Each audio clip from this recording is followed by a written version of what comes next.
Good morning, my beautiful, beautiful kings and queens. Hopefully, this is a beautiful and a blessed day for you all. So, this morning, I want to talk about the waster spirit. That is a spirit that will connect itself to anything and anyone of value. And after this spirit gets connected to you, its main goal is to steal, to kill, and to destroy. This is the spirit that hunts for high value.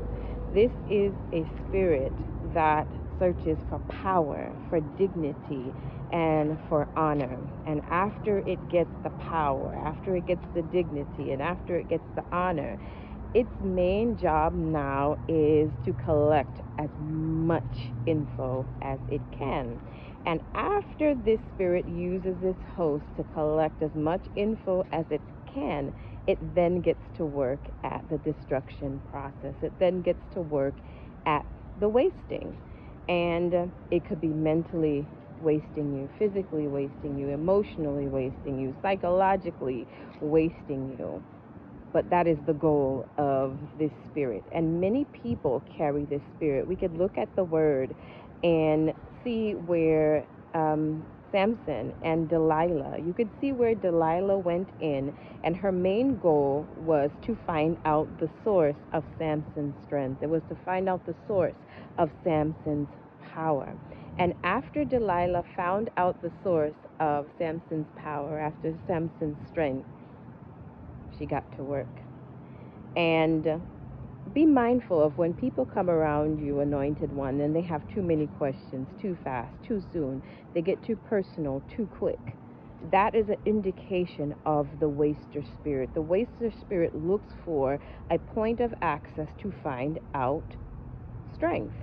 And after Delilah got the source of Samson's strength, after Delilah found out what she could about Samson, she then got to work. This is where the Philistines come into play. She said, Samson, Samson, the Philistines are upon you. Not knowing that she was the one that actually initiated the Philistines going after Samson. Samson, Samson, the Philistines are upon you. The waster spirit comes with Philistines. The waster spirit is to disable you mentally, physically, emotionally, financially, and it can only do so if there is a point of contact. Either you allow these people in your life, either you are associated with people that are associated with those individuals. Delilah was sent by the Philistines to collect info.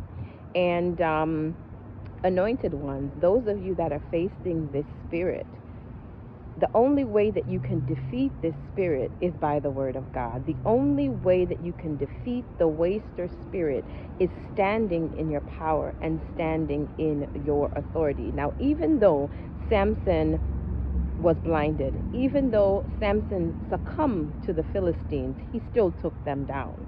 And this is what I want to reiterate, anointed ones. They cannot get access to you unless you allow them in. Many of you that have faced destruction, many of you that have faced deliberate setbacks and sabotage, it's because you allowed someone in that was connected to the Philistines.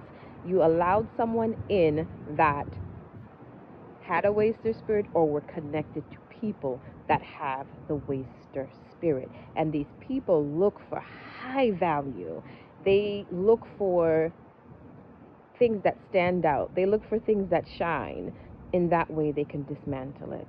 In that way, they can find the source of its strength. They can find the source of its power. And if you have encountered this spirit, you'll know what I'm talking about. If you have encountered people that have this spirit, you will realize that your life will take a turn for the worse, because either someone in that group is bringing out your secrets, or someone in that group is giving the enemy access to areas of your life that they should not have. To avoid the waster spirit, you need to take accountability for your circle. To avoid the byproduct of being associated with waster spirits. You take control of your environment. Anyone that you feel is a Philistine, anyone you feel is a monitoring spirit, anyone that you feel that they're attracted to your light, but they despise it at the same time. They are attracted to your giftings, but they despise you for the very thing that they are attracted to. Or they covet the very thing that you have, that you are exuding wisdom, knowledge, understanding. You are exuding peace. You are exuding kindness and love. They'll be attracted to you for those attributes, but those same attributes will make them later on turn against you. When Joseph was transported to Egypt, and it was a time where that was a waster spirit as well, by the way. Joseph told his brothers his dreams. They became envious and jealous and plotted and conspired to get rid of Joseph. So by the time he's transported into Egypt or into Pharaoh's house, he was a nice looking man. And Pharaoh's wife, I believe, was attracted to him. And because she was attracted to him, she went into him and said, sleep with me, basically. And because he pushed her back, because he denied her, she brought up false accusations about him. That is also a waster spirit. Pharaoh's wife was attracted to the physique. She was attracted to the body of Joseph. And because he denied her what he possessed, he denied her access. So because she was denied access, she became spiteful. That is another waster spirit. And after she became spiteful, she ran out with her clothes and said, help, help, he's trying to sleep with me.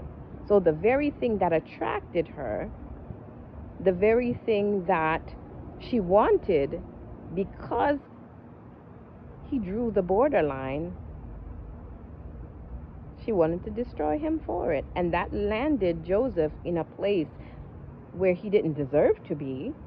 Joseph did not deserve to be in prison. Joseph did not deserve to be abused. Joseph did not deserve to be sold by his brothers. But the very thing that the waster spirit plotted and planned against Joseph was the very thing that elevated him. And it was when Joseph faced that waster spirit, both by the brothers and then by Pharaoh's wife, to be thrown into jail because I'm not giving you what belongs to me. It was then that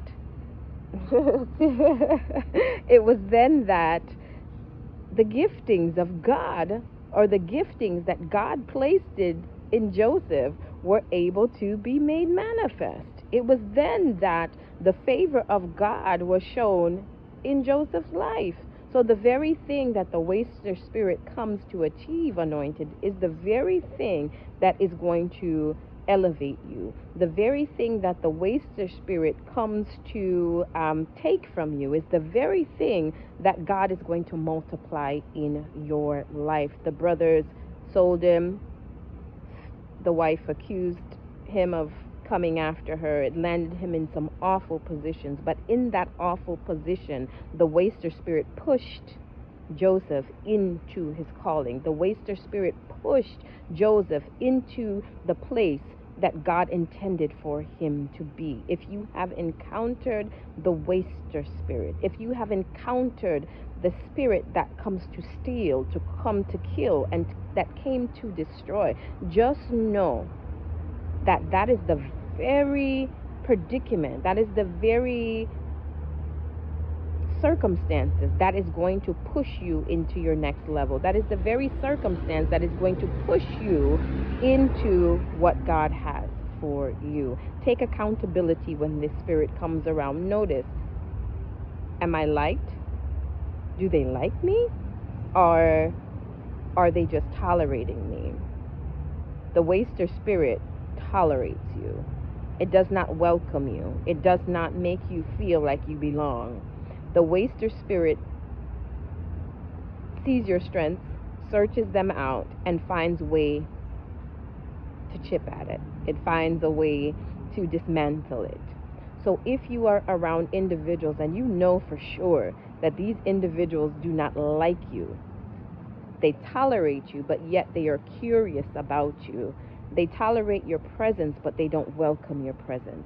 They tolerate being around you, but they are agitated by you. Pause.